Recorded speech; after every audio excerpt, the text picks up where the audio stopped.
Yay. So welcome everyone to our Monday night yin yoga. I'm Saraswati, and as always, I'm very happy to be here with all of you. I wanted to be sure to take a moment to talk a little bit about my background because tonight I'm going to be teaching a little bit about the gut. And I wanted to tell you a little bit about my studies and my background. And so I started out, I grew up in Alaska and I grew up as a dancer. And so I had a movement background. Oh, I'm admitting someone so you guys know what I'm doing. Okay. Yay. Jenny's come. Awesome. Hi, Jenny.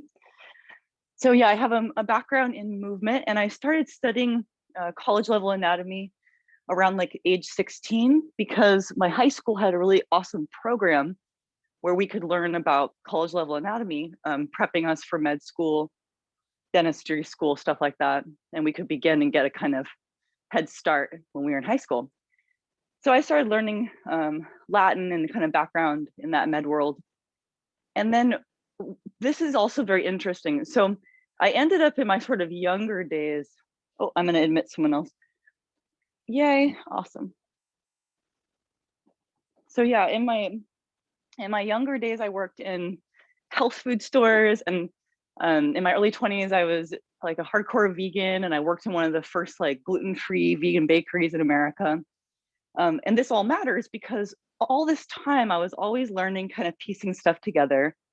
And so I've been teaching yoga now for about 17 years. And a few years back, I started, I actually went to school at Portland State University and I studied what's called interpersonal neurobiology.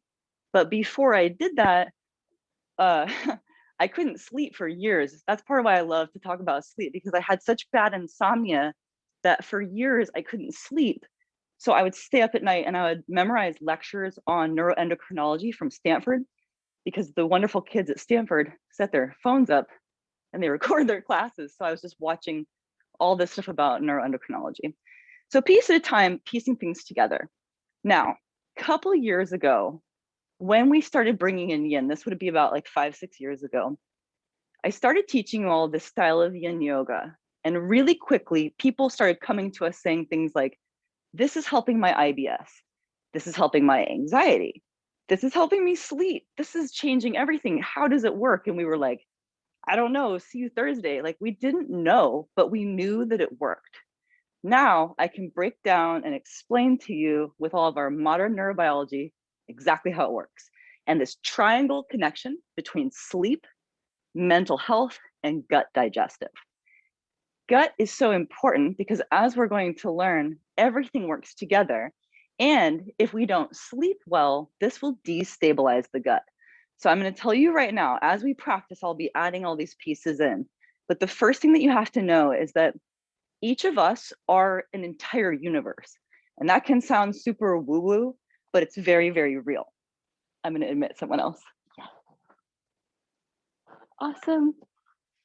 So within us is this whole universe because we have more bacteria in our body than we actually have human cells, which is wild. You actually have the mass of the human cells is more, but we have a tremendous amount of bacteria in the body.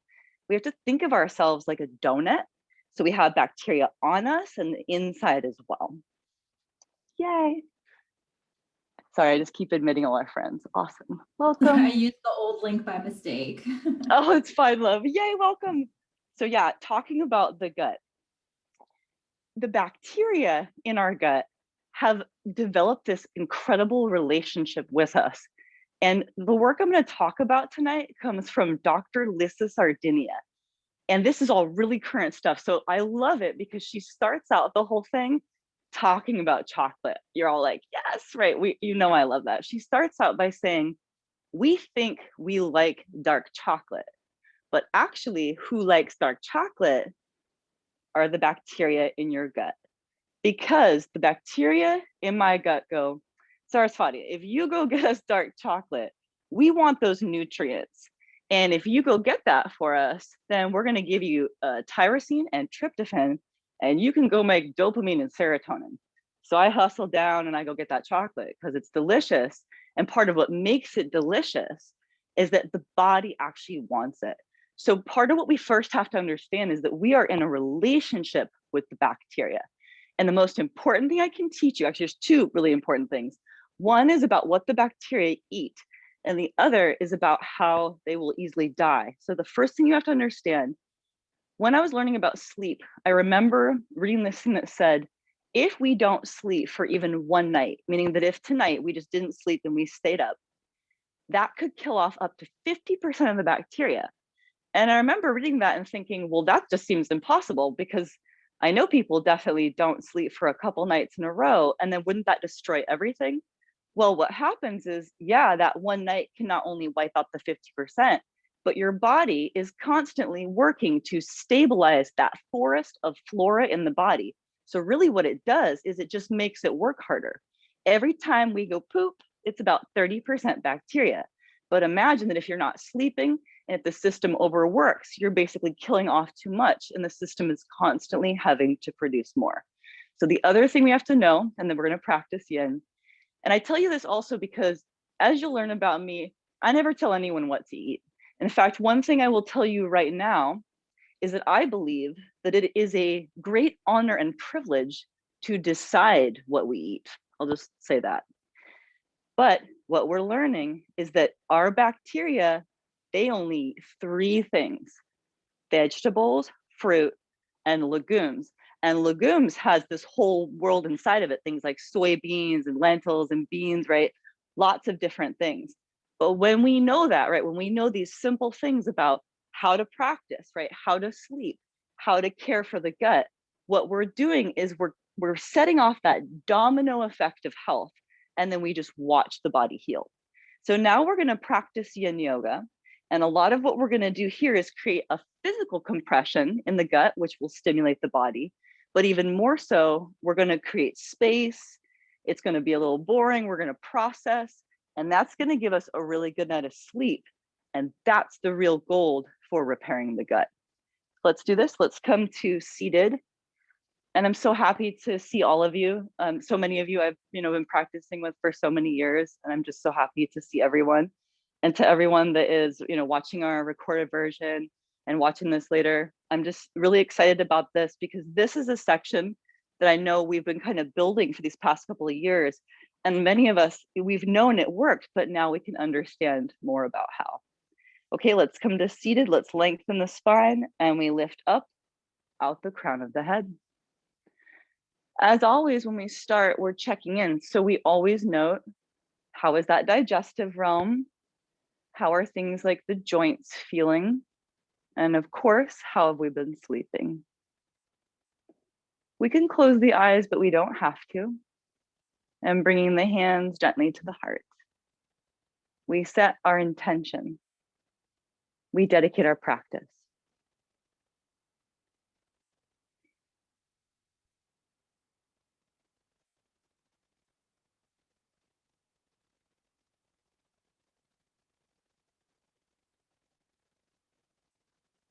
Just gently release the hands.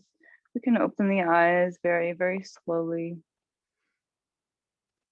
And what we're going to do tonight is a section where even the physical part of what we're going to do is going to have connection with the gut itself.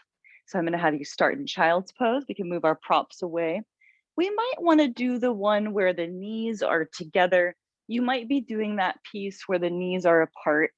Remember, if we do the one with the knees together and it feels like it's kind of pinching in the hip, it might be better to take the knees wide. And yeah, hands can go forward or they can go back, whatever we're feeling. Let's start out, let's do 4 minutes, some variation of child's pose. And so we start like this little seed.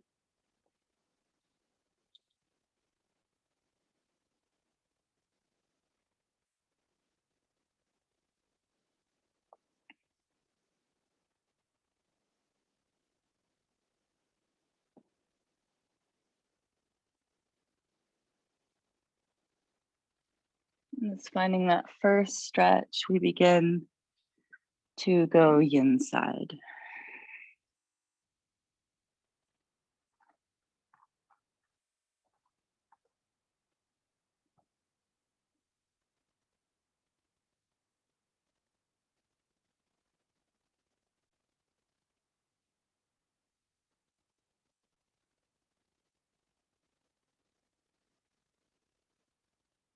As we're breathing here, just gently observe where we feel the most sensation.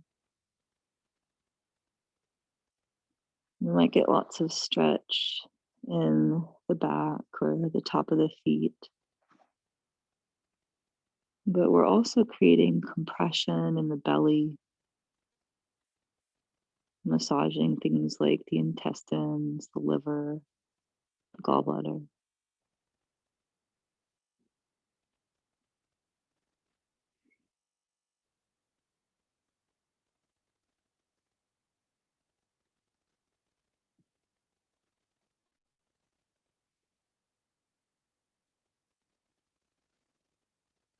Keep the face soft. Keep letting go.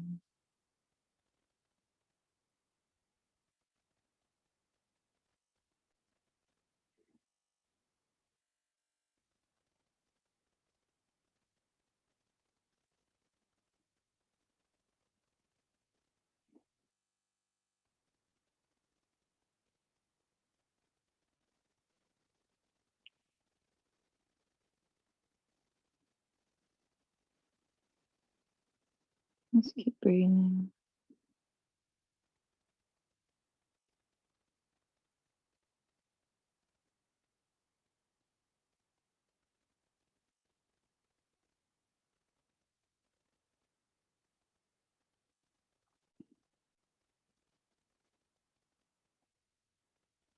As we're breathing here, in this first shape, without even trying, the body will start to shift so that the heartbeat will slow and the breath will slow. And we're moving our body into the parasympathetic, and this is the very chill side, all about rest and digest.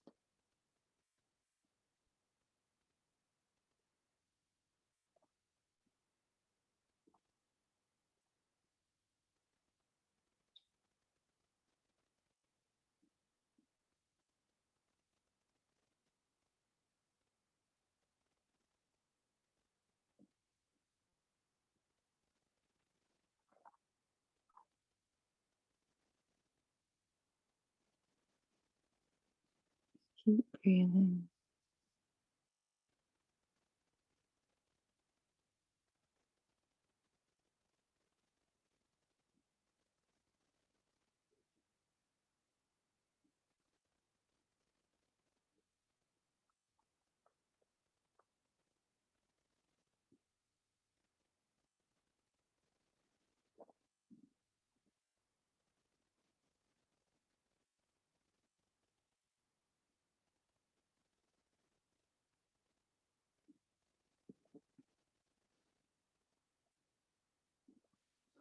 Very, very good. Yeah, now we're gonna release. Yeah, just take it super slow. Take anything at all that we want in between. We might feel like clicking, popping movement. Yeah, just observe.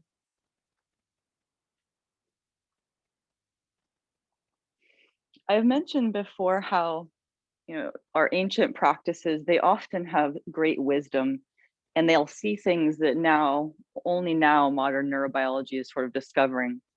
So in Ayurveda, which is the sister science to yoga, one thing I always found interesting was that in Ayurveda, you don't really put anything on your skin that you wouldn't eat. But that's starting to make more sense as we understand about that bacterial component and how, our skin is this living organ. It's the largest and it's literally pulling things in. Well, it starts to make more sense. All of that wisdom about what is happening on the skin and all around the body. Also, Chinese medicine has for a very long time said this is the main brain. This is not the main brain. And that is very interesting because we can live without the brain in our head. However, we cannot live without the gut. And so we're finding so much more about what we call the vagal system and the enteric nervous system. There's so much going on down here. When we stimulate the gut, we're helping to stimulate so many things, like even increasing our serotonin just by using that belly work. Okay, now you're gonna do this. So come to seated. Take the right leg forward and then choose, either take the left foot to midline or maybe bend the left knee so the left foot goes back. This is that skeletal variation component with yin, because remember, it doesn't matter what it looks like, it's about what it feels like. One of these will usually be better, and then you're just gonna gently lean forward. Yeah, and just find that very, very first stretch. Let's do 3 minutes there.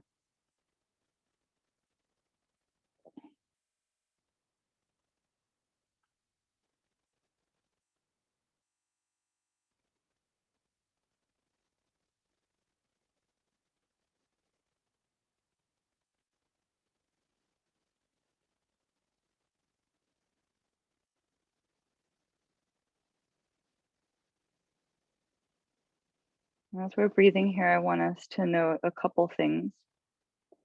In the history of yoga, many of us practice because the lineages of Vinyasa Ashtanga quality from India were brought to us, and that became very popular.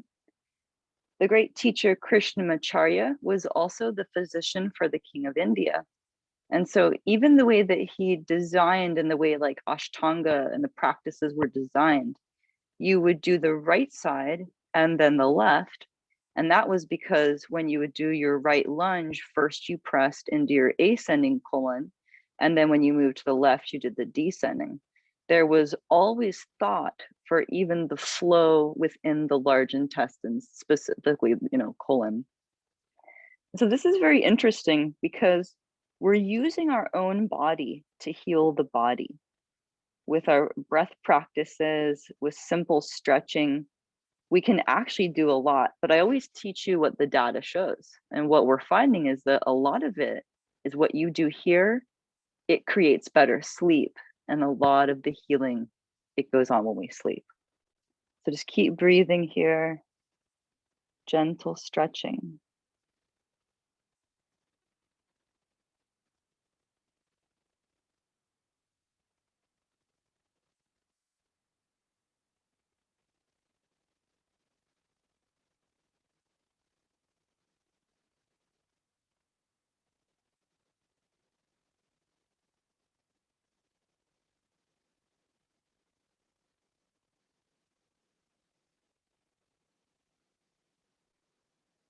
Keep breathing. Notice where you feel the most sensation.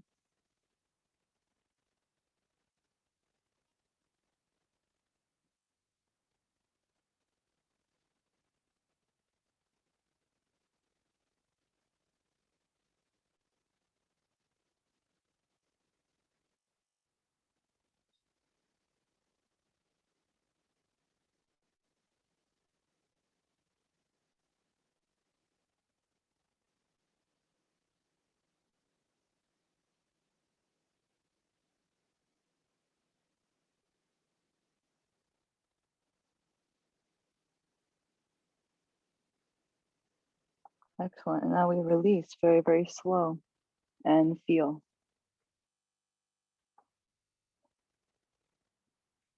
Anything that we want in between, and then we're going to look at the other side.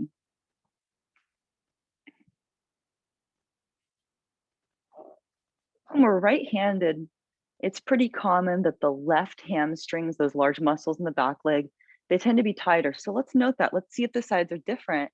And I'm going to talk about why timing it in yin is really important. Okay, left leg forward, same thing. You can have this right foot to midline, or you might be bending that right knee, almost like that kind of hurdle style. Yeah. Whichever piece we're doing, same amount of time. So 3 minutes, both sides, but just find that very first stretch. Okay. So as we come to the second side, I would tell you that when I was studying at PSU, I came across a study. It actually wasn't one that was done at Portland State, but I remember we were looking at this study specifically. And it was looking at how when we do a form of exercise, something where we switch sides, which could be in yoga or lifting weights, or there was a bunch of different things it gave. But if we are not timing it, it said they found whatever side you do first, you do longer. And the reason is that our brains are so advanced When you start out on one side, certain things happen in the brain. And then when you switch sides, the information is actually passed through the corpus callosum. So the brain will cheat for us. And if we don't time it, what the data showed was that we never spend as long on the second side, because the second side will feel longer because your brain's too advanced. And so part of the key with yin is that we are timing it intentionally, because with a lot of the other practices, which remember are designed to go right first then left for the large intestine, the second side wasn't getting as much work. And so using the timer creates in itself a container. Just keep breathing.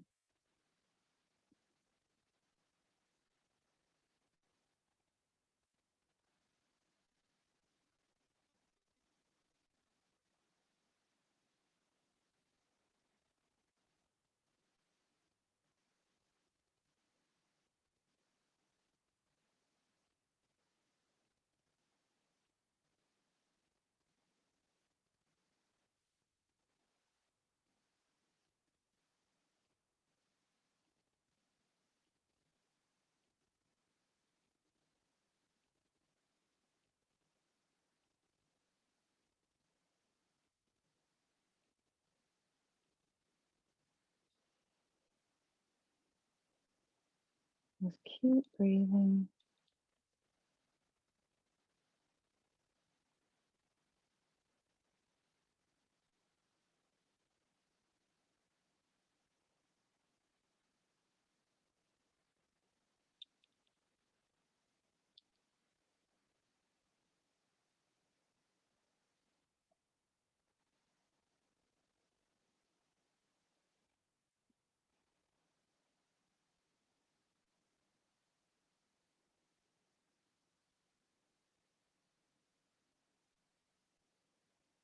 Okay, now that's 3 on both sides.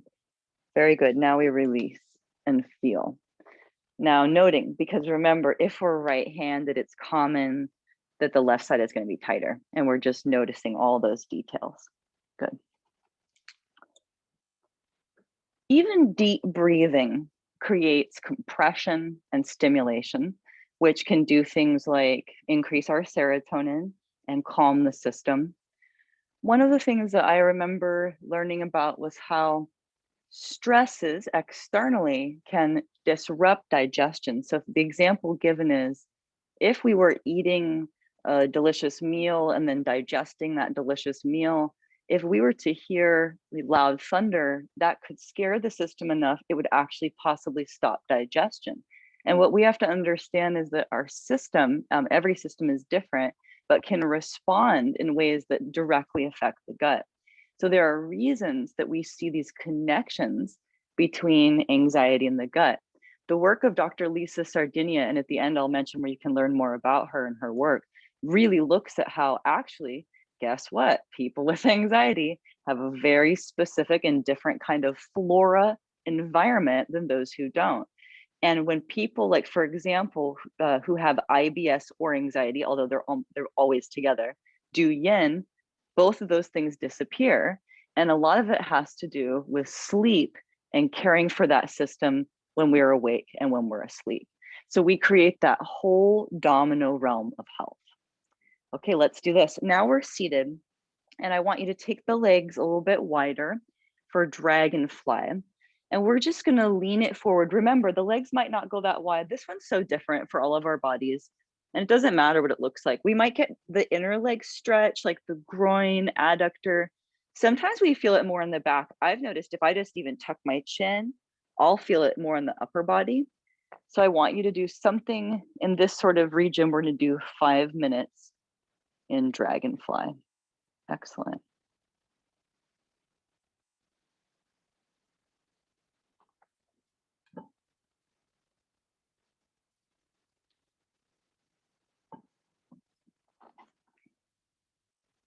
Yeah, and just find that very first stretch.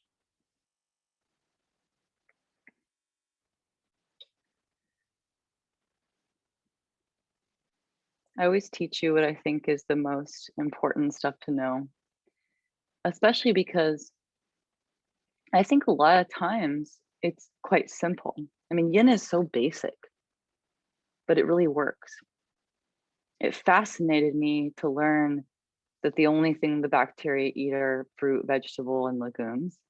And it also was fascinating.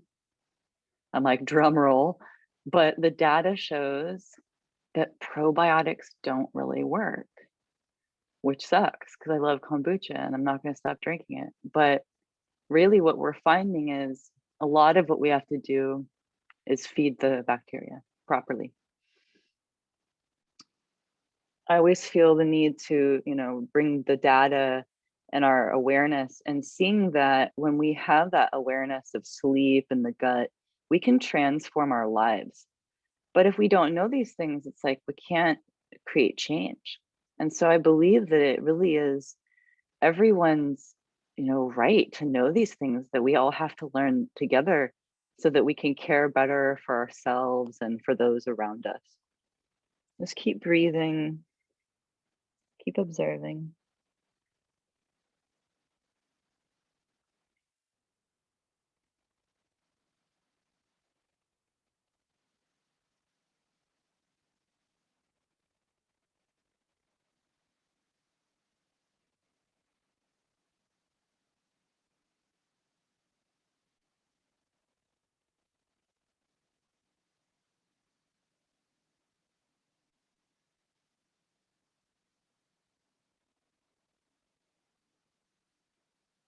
And just keep breathing, keep the face soft. Remember, we're noticing details about what we feel.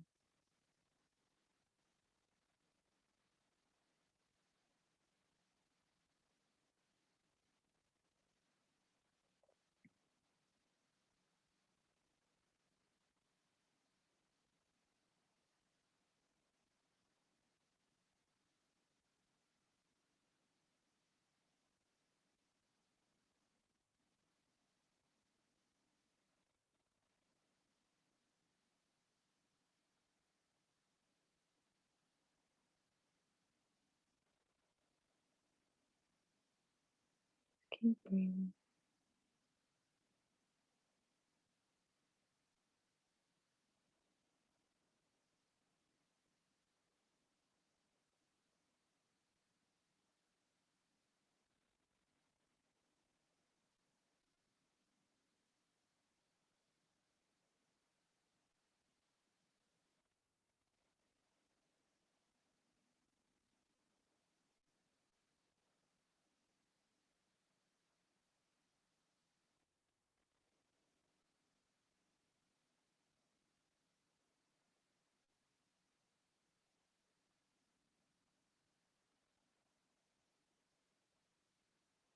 Keep breathing, keep softening in.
Very, very good. Now we release, take it super, super slow and feel anything that we want in between. There is a whole world of yin that is just about the Taoist practice. There is a whole world of yin that is just about the skeletal variation and the anatomical qualities. We could talk all day about yin for the gut or just yin for sleep. It's so incredible because this practice has all these different benefits. But what's funny is a lot of the magic is that at times it's boring and it creates this space so that we process here and it really ends up removing insomnia. That's the key. So again, we're allowing the body really to just do what it should be able to do, except for often, life happens and then the system, for whatever reason, doesn't sleep the way that it should, and things get destabilized. I also want us to note that, again, bodies are different. For those of us who have, like some of our systems, it takes very little to destabilize them and it takes a lot to get back. This is where we talk about like resiliency in the system. And so when we are able to have tools like knowing about yin and knowing about the sleep in the gut, we're able to build better lives. And then if things do go off track, we also have tools to get back on track faster. Now, the next one going to bring us on the belly. And in this one, we get that physical compression here. So it's cool because we're using the ground actually as a prop. And even just that breathing, this was another study we looked at PSU, the breathing of a baby breathing on its belly, that deep breathing is also increasing serotonin. And so when we do deep breathing and even just breathing with the belly on the ground, that can stimulate. So this one, we're going to go on the belly. And remember, some of you are already going to know that you want to do that Sphinx variation. That's the one where we have like elbow kind of in line, like with the wrist. So you could do that one. If it feels better, you could do the one where the hands are together. Maybe the elbows are a little wider. And some of you might want to press into that full seal. Note that we do not have to keep the feet together. A lot of us are finding that that doesn't work and that it's really better to have the feet more like kind of like hip distance apart. So yeah, whichever one of those we're working on, let's just do 3 minutes here. And again, as much as we're getting all these incredible things in the spine, today let's focus on what's happening in the front. So yeah, we'll do a couple of minutes here.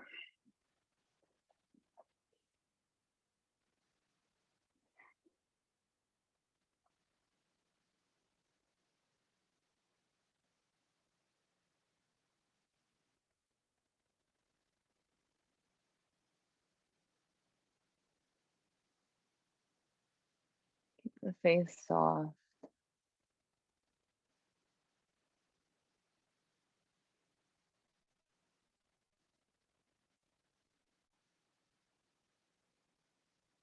Yeah, and listen to the body. You can drop the chin or lift it a little, whatever feels right. Just keep breathing.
Keep breathing.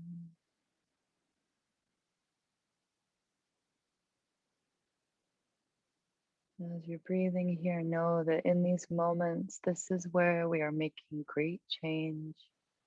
Just keep breathing.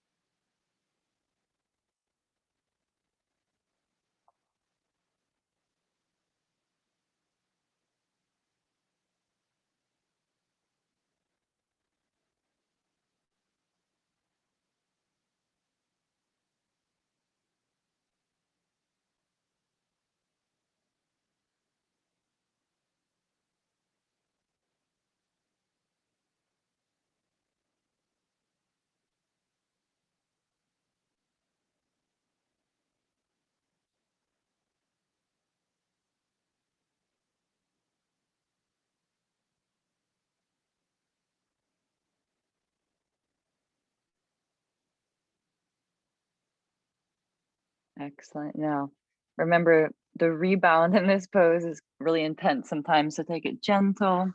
Yeah. Release anything and all that you want in between. We might feel clicking, popping movement. Yeah, take anything that you want. As you're in between, I would say that one of the fascinating things in neuropsychology that we have found is that in each of us in our life have probably felt what we would call like that butterfly gut feeling. Well, that feeling is something interesting because it actually switched its mechanism.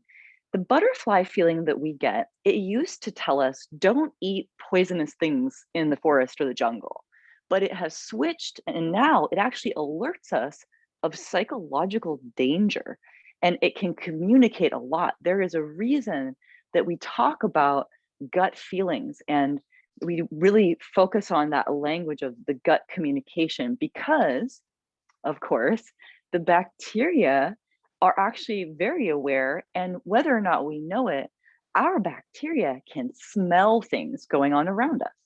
So in the next section, I'm going to talk a little bit about that and how that can affect literally our relationships.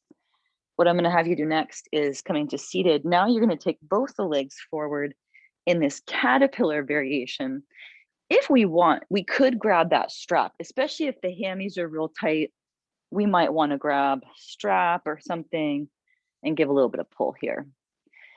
And some of you are going to be really flexible. And if you're really deep into it and you actually want a little bit more in the back, you could even like add some props and get some more rounding here. So yeah, whatever way we want to work on it, I'm going to give us 5 minutes in that caterpillar variation. We might feel it more in the back of the leg. It might be more in the back. We're going to notice all of that. Good. Yeah, just find that very, very first stretch.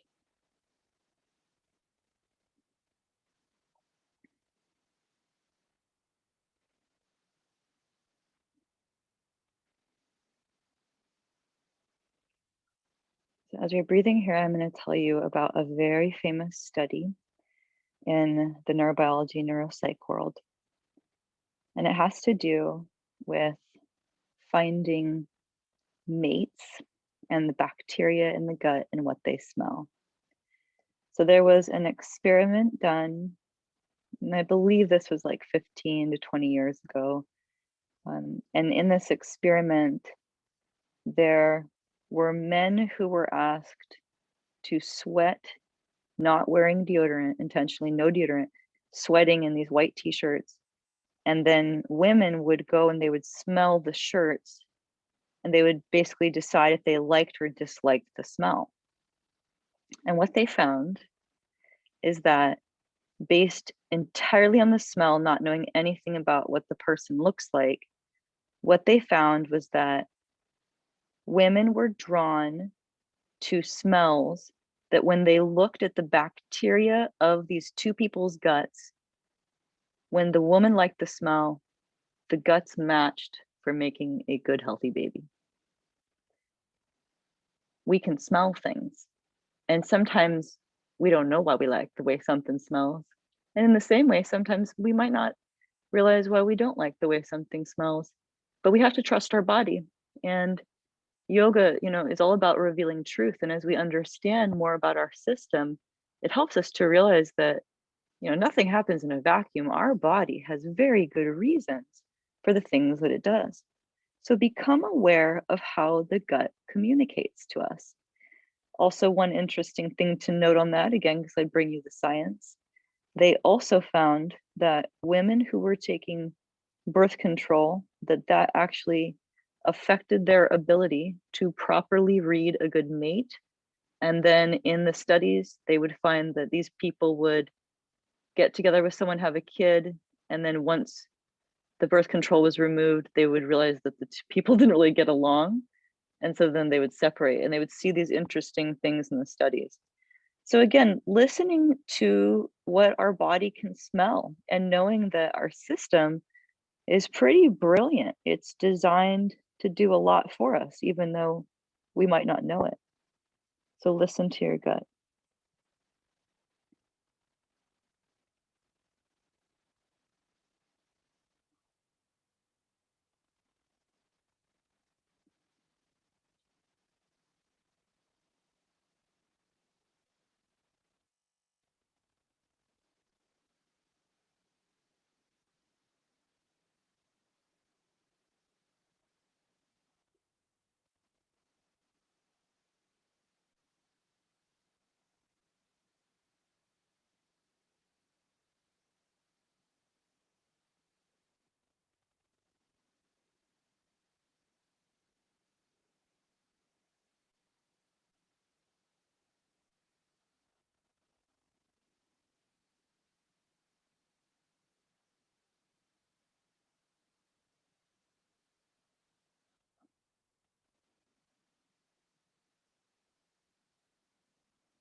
Very, very good. Let's release. Yeah, take it super, super slow and feel. Yeah, and we can just like come on the back, take a moment.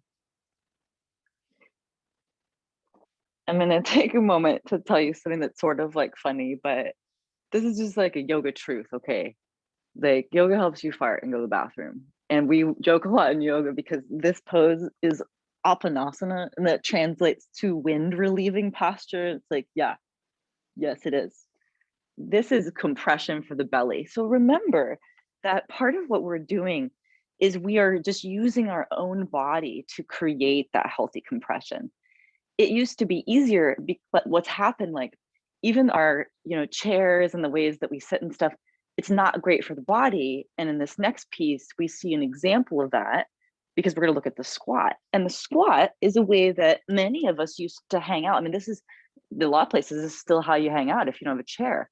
This is going to be a very different pose for each of us, though. So don't worry about what it looks like. Depending on the bone structure and the ankle, if I start taking my knee forward, depending on the bones, this heel might start to lift pretty quickly. And then for some people, the knee can go really far forward before it lifts. So that means that some of us will have the heels down or not, and it doesn't matter. So I just want us to find some kind of a squat and thinking about it really as a digestive pose today. So let's do 2 minutes, some kind of squat. And yeah, any kind of props that you want, if you want something under the heels, whatever you're all working on. Fantastic.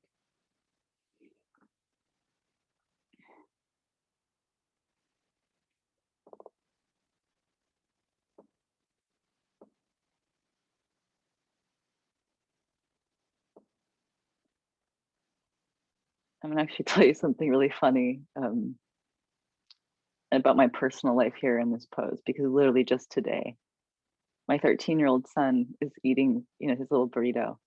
And I noticed that he is like squatting on his chair like this. And I kind of noticed, and he's like, am I going to get in trouble for sitting like this? And I'm like, not in my house, because, I know that this is actually a really good way to sit. I used to also kind of get in trouble as a kid for wanting to sit like this, but we may be more comfortable here than we are in a chair.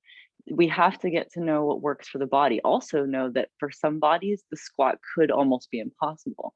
So we just have to get to know more about what works for the system.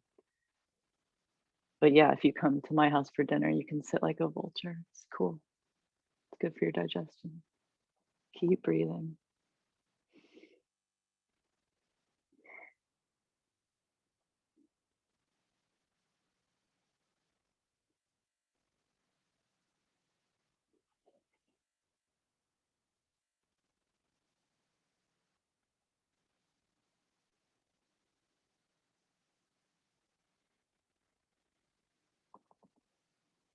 Notice where you feel the most sensation. It might be in the calves.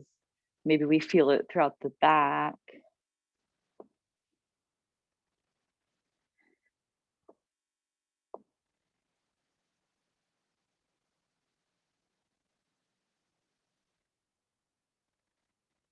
Wonderful. Now we can release there, yeah, whichever way we want to come in or out of that. Perfect. Using the body to heal the body.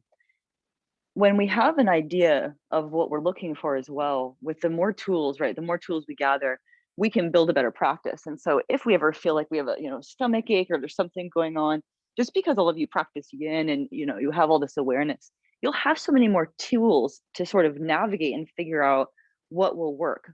Because if we come to a pose and it's relieving, to a muscle or, in some way to the gut or something, we remember that. We put that in our toolbox, because then if we need it, we remember, oh, well, when I did this, it helped to, create compression here. It helped me to, remove gas or remove the stress in my neck. And that's how we practice. We're trying to learn more about healing the body.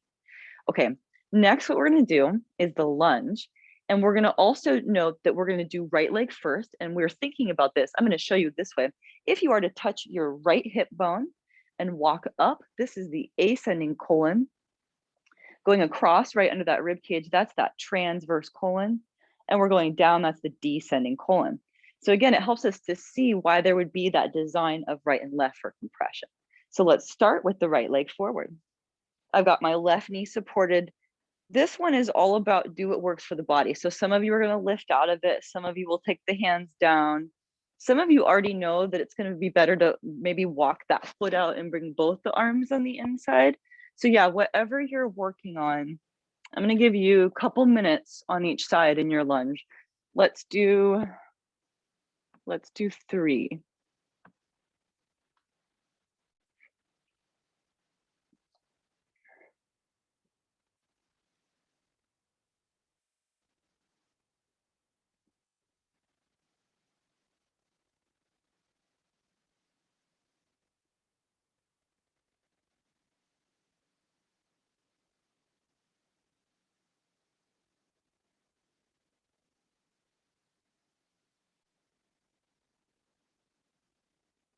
Just keep breathing.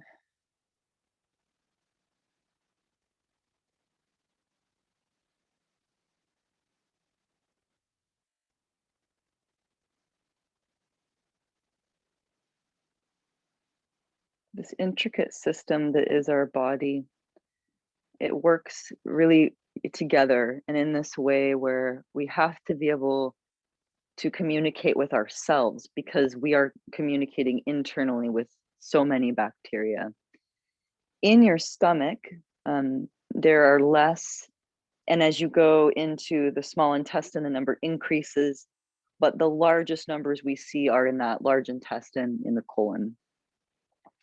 And we see many different types of bacteria distributed out the body and throughout the body. But we are learning more about how there are some things, for example, the example Dr. Sardinia gives is sugars in breast milk that are in no way edible to a human because they're not meant for the human. They're actually designed only for the bacteria in the baby's body. And understanding that we have developed over time this intricate and beautiful relationship with the bacteria. And so part of what we are learning is just about our own system. This is also fascinating because in yoga, I talked a great deal this week about how we are not exploring jungles or the depth of the ocean, but the terrain here is the self. And when we start to turn the gaze inward, part of that is looking at the workings of the mind, but turning the gaze inward, we are also learning a great deal about the inner workings of the body and specifically things like the neurosystem. This is really fascinating too, because we're learning now how like the gut and the vagal system, it has such a phenomenal and brilliant way that it works and the way that it's passing information into the brain.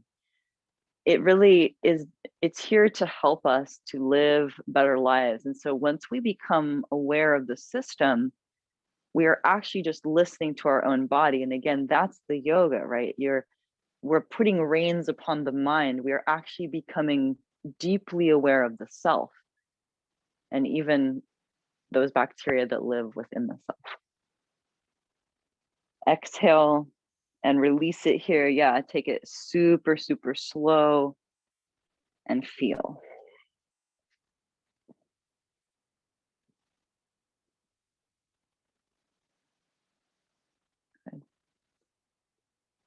Yeah, let's switch the sides. And so now we're going to take that left leg forward and support that right knee.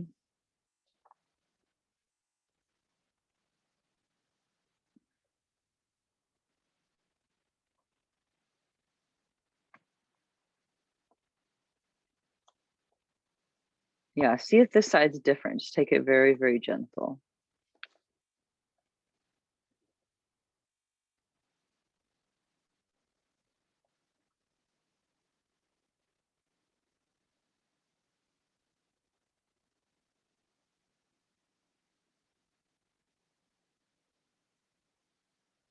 As you're breathing here, I'm going to mention something that is a book that I read, and I apologize, I cannot remember the author's name, but this is a doctor from San Francisco.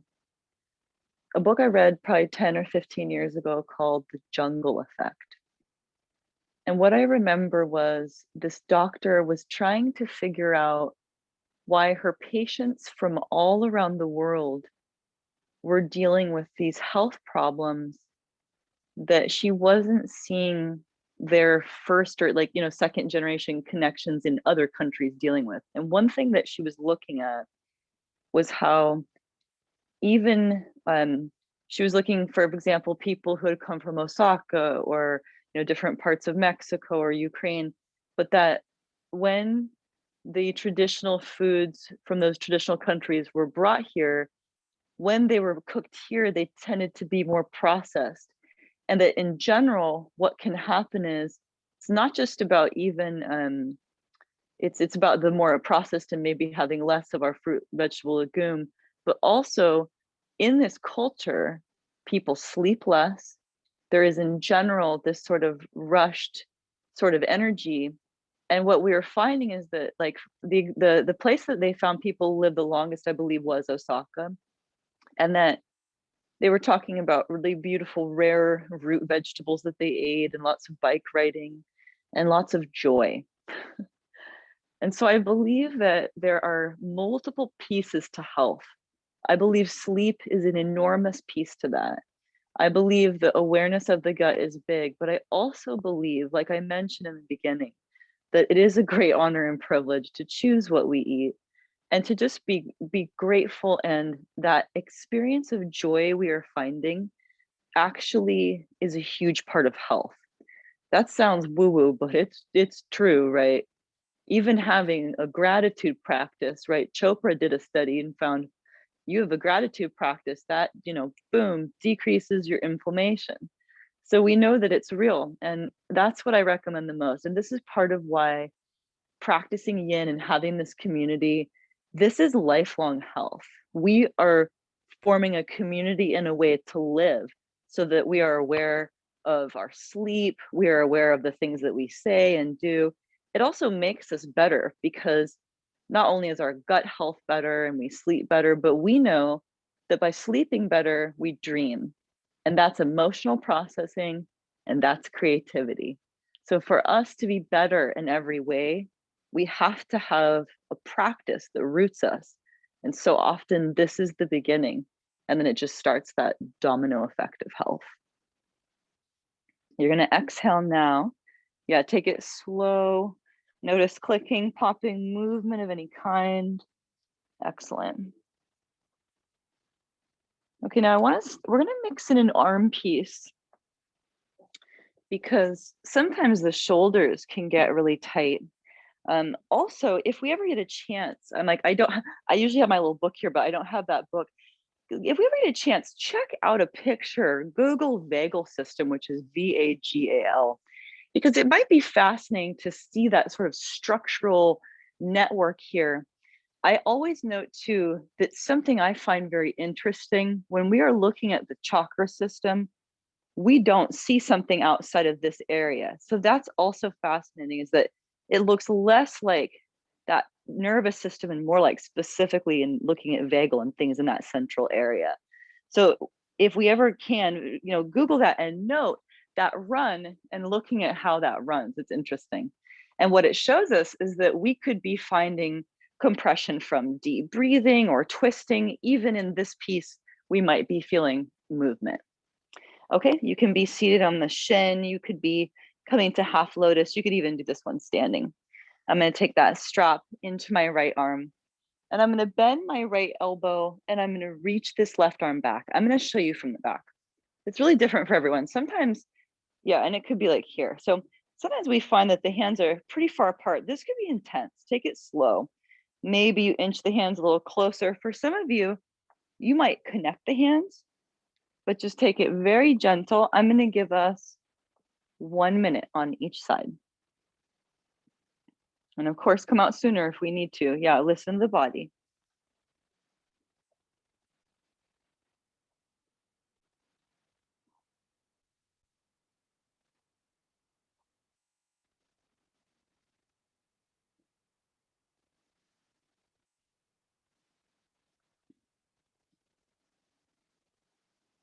Keep the face soft.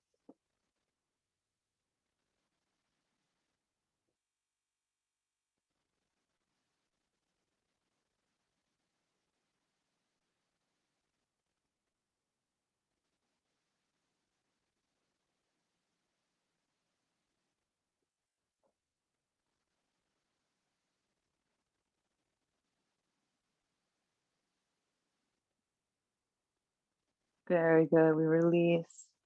Yeah, feel fresh blood coming in. Excellent. Okay, let's look at that other side. Approach it slow. This one could be different. We're going to take the left arm up, bending that left elbow, and we're reaching that right hand back. Yeah, super gentle. Find that very first stretch. And breathing here.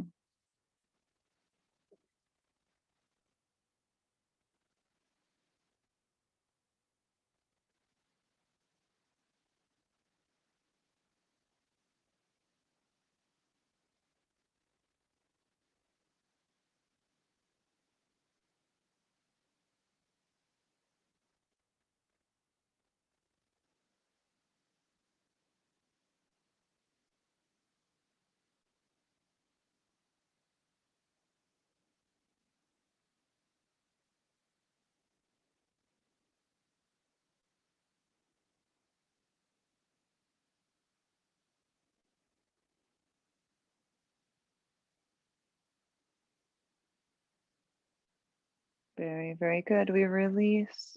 That's 1 minute. Yep, and feel.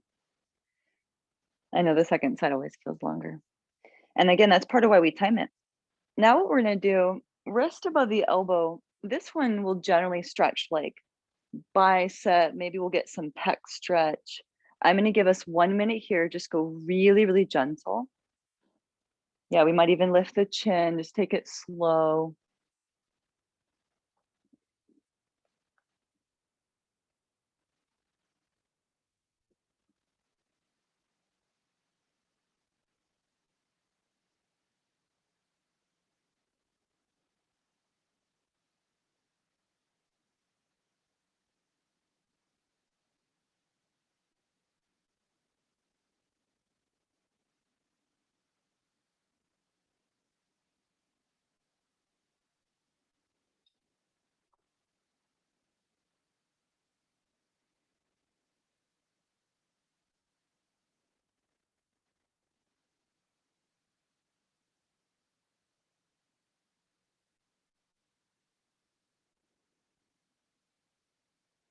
Very, very good. We'll release. Yeah, take it slow.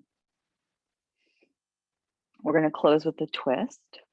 And one of the final things I wanted to say was I was also noting as I was learning about the gut and what bacteria eat, I thought it's really interesting because what I have found in my experience from learning and traveling is that often there are certain foods, like in Alaska, it could be seaweed. Maybe in some places it's peanuts, or in a lot of places lentils or beans that becomes this sort of staple. And now I'm like, that's so smart. And also, I want us to notice what we crave because now I don't feel bad for craving dark chocolate and peanut butter. I'm like, I feel you. I know that's good now. And so I want us to also become more aware of our cravings. Now, something like candida, for example, could be where a particular bacteria has gotten a little wild with sugar. So not all of our cravings are great, but once we understand about the body, it helps us to understand how things happen. So for example, the body wants dark chocolate, but when chocolate arrived in this country, it was put with a lot of milk and a lot of sugar. So the body also tended to also take on that candida. So one of the healthiest things is we go, okay, well, maybe I need the peanuts and I need the dark chocolate, but it's the sugar that I don't need, right? Or getting to know what works in the body. So again, when we know this, it can help us to understand more about why the body does what it does. Okay, closing with that twist. Come on the back. Really simple twist, but what we're noting is that even here, again, we have compression. So on the back, you're going to squeeze both the knees in. And even this is like so simple. This and child's pose, really simple pieces can be phenomenal for digestion. Now we can drop both the knees to the right, or if you want a deeper twist, you could wrap this left leg maybe once, maybe twice, like Garuda style. So if I have my left leg on top, I'm going to drop my legs over to the right and then look to the left. Yeah, and just find that very, very first stretch there. We'll do a couple minutes.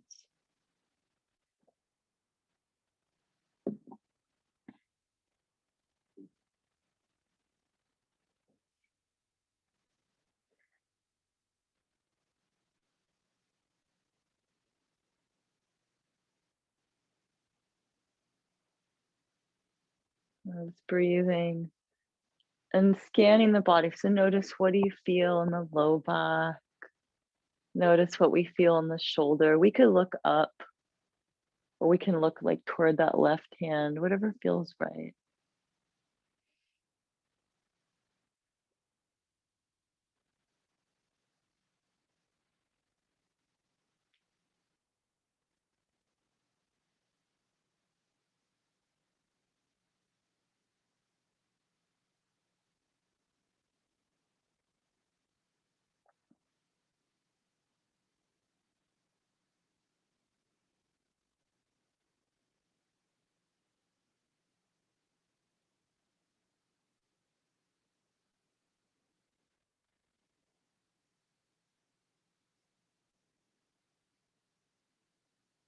And just keep breathing.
Very good. Exhale.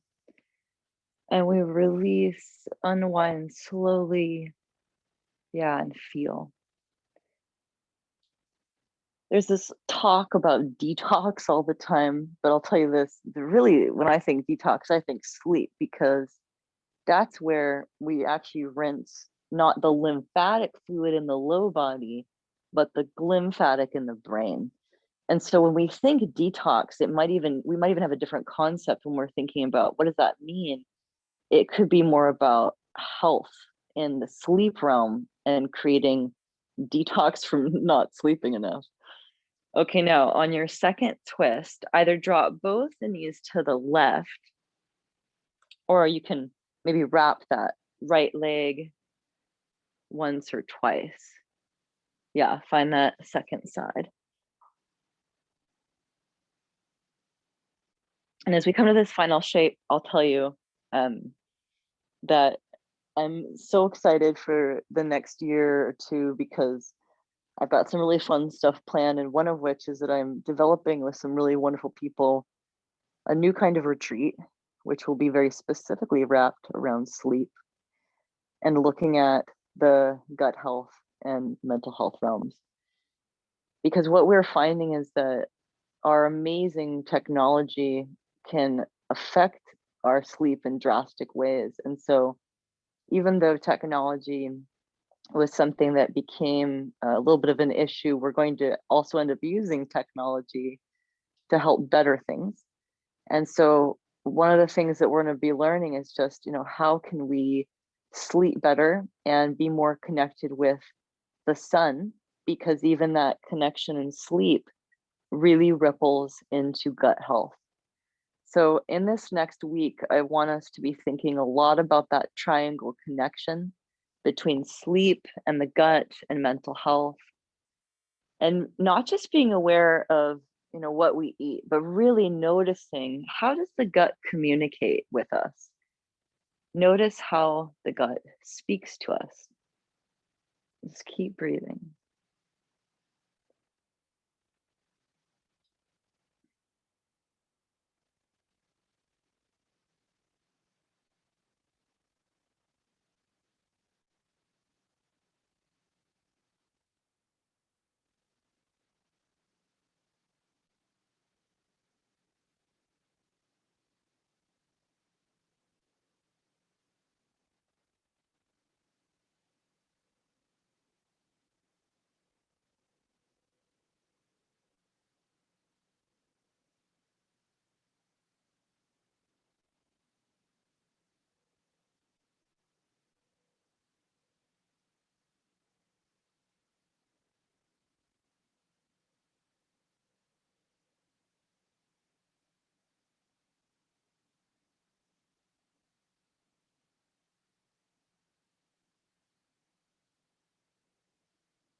Very, very good.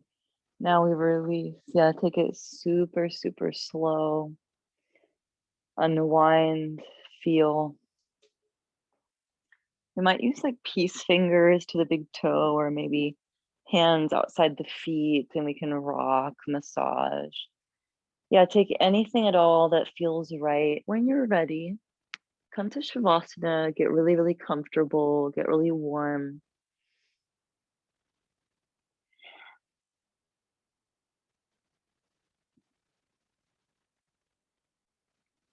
As you come to that space,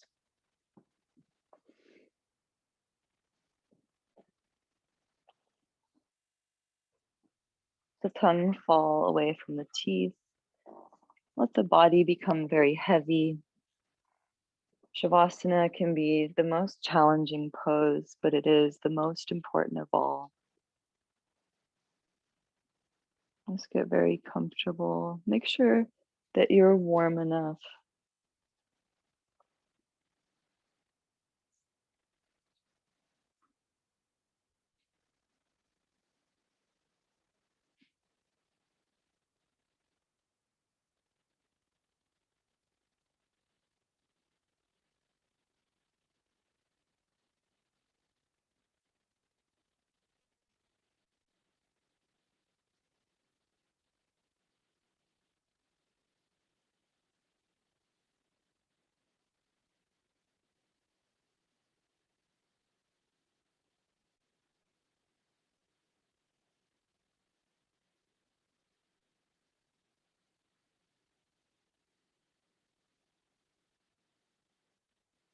As you're breathing here, know that the stomach chakra, which is often shown as a yellow lotus, this is Manipura, and I have heard this translated as lustrous gems and the city of gems. It is an important space because it is this sort of mid-body area affecting that which is above it and below it. And in many ways, it can seem this sort of central point. And so we may even imagine that beautiful yellow lotus.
Very, very gently, we begin to ground back into ourselves. Slowly move the fingers, gently move the toes. Move the head and the neck. When you're ready, you can roll to one side. We might even keep the eyes closed. Let it be your own. And we will very gently press back up. And we return, finding comfortable seated space.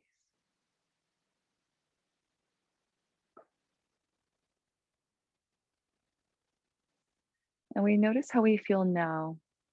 And I want us to notice in the next couple of days how the gut digestive realm and the sleep realm feel. And of course, that mental health experience as well. Now bring the hands to the heart and let us remember all of the reasons that we practice.